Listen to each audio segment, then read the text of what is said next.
Mengejutkan, ternyata segini dana untuk naturalisasi. PSSI sedang gencar-gencarnya melakukan naturalisasi para pemain. Jalan pintas ini dilakukan PSSI untuk menambah kekuatan timnas Indonesia secara instan. Adapun pemain-pemain yang dinaturalisasi merupakan rekomendasi dari pelatih timnas Indonesia, Sinteyong. Terbaru, PSSI sukses menaturalisasi Justin Hubner.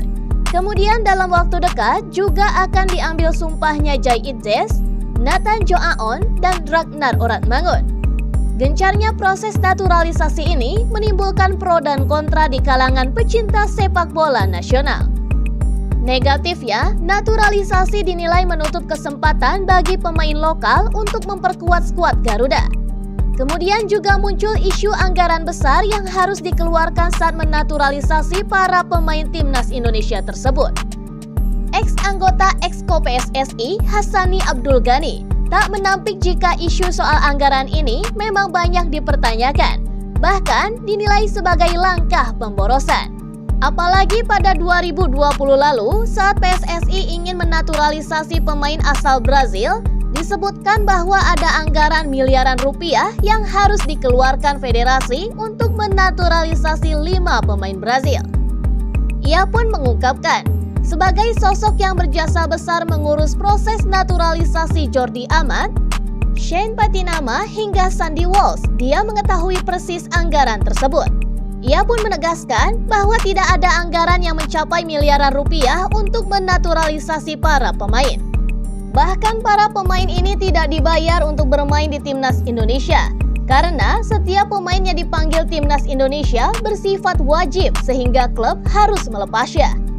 Pemain-pemain yang dipanggil tim nasional, kata Hassani, akan mendapat uang dari klubnya masing-masing.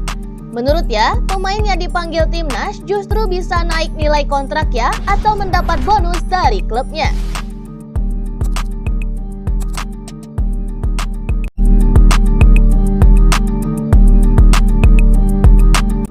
Pemain keturunan Tommy Miller tertarik bela timnas Indonesia.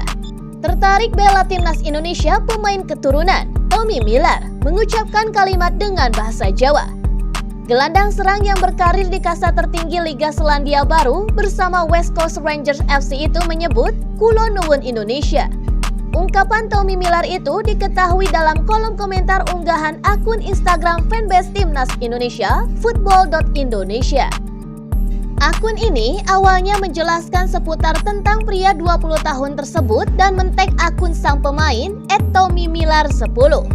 Menurut football.indonesia, Tommy Miller saat ini memiliki 3 kewarganegaraan, yakni Kanada, Indonesia, dan juga Belanda. Pemain berpostur 190 cm itu bisa bermain di berbagai posisi seperti gelandang serang, gelandang tengah, hingga penyerang tengah. Ia sendiri bermain untuk West Coast Rangers FC, klub kasta teratas Liga Selandia Baru. Setelah informasi tentangnya disebarkan oleh football.indonesia, dia pun mengucapkan kalimat "Kulo nuwun Indonesia". Namun komentar tersebut kini sudah dihapus. Menurut football.indonesia, Tommy Miller lahir di Kanada. Dia memiliki darah Indonesia dari pihak ibunya. Sementara itu, darah Indonesia berasal dari kakeknya yang lahir di Surabaya dan neneknya dari Belanda.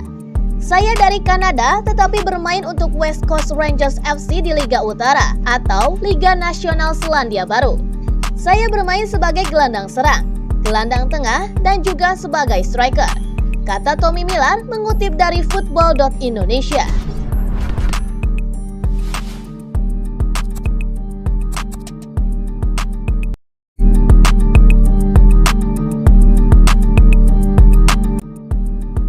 Lika-liku proses naturalisasi Ragnar Oratmangun. Membela timnas Indonesia menjadi impian Ragnar Oratmangun. Ia pun merasa antusias mengikuti program naturalisasi meski sempat menemui lika-liku dalam prosesnya. Ia bercerita bahwa 2021 lalu dirinya hampir dinaturalisasi untuk kebutuhan timnas Indonesia. Ketika itu, ada perwakilan PSSI yang mencari pemain-pemain keturunan Indonesia untuk ditawari ikut program naturalisasi. Mendengar kabar itu, ia pun kemudian berinisiatif untuk menghubungi sosok tersebut. Dan keduanya pun sempat berkomunikasi dan berbincang mengenai program naturalisasi untuk Timnas Indonesia. 2 tahun lalu saya menghubungi seseorang di Belanda yang mencari pemain di seluruh dunia yang berkewarganegaraan Indonesia atau berasal dari Indonesia. Dia pun bertanya, apakah saya terbuka untuk dinaturalisasi dengan tujuan untuk bergabung dengan Timnas? Kata Ragnar Oratmangun seperti dikutip dari DFHN. Ragnar Oratmangun pun mengaku tertarik untuk berganti kewarganegaraan. Namun setelah itu tidak ada lagi kabar mengenai rencana naturalisasi dirinya. Setelah itu ia mendengar kabar dari Jai Itjes bila namanya dicoret dari program naturalisasi Timnas Indonesia.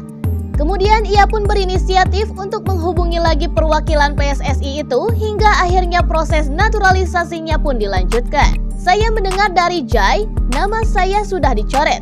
Saya kemudian berbicara dengan kontak saya lagi. Dia tidak mendengar kabar dari saya selama ini karena dia bekerja di belakang layar untuk mengatur segala macam hal. Dan banyak hal terjadi dengan sangat cepat setelah itu. Jelas Ragnar Oratmangun.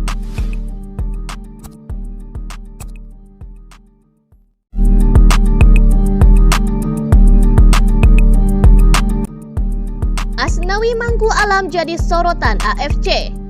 Konfederasi Sepak Bola Asia atau AFC memasukkan nama Asnawi Mangku Alam ke dalam daftar player to watch atau pemain yang harus diperhatikan pada Piala Asia 2023. AFC sendiri memprediksi bahwa ia akan punya peran penting di Timnas Indonesia. Prediksi mereka mengacu kepada performa Asnawi Mangku Alam bersama Timnas.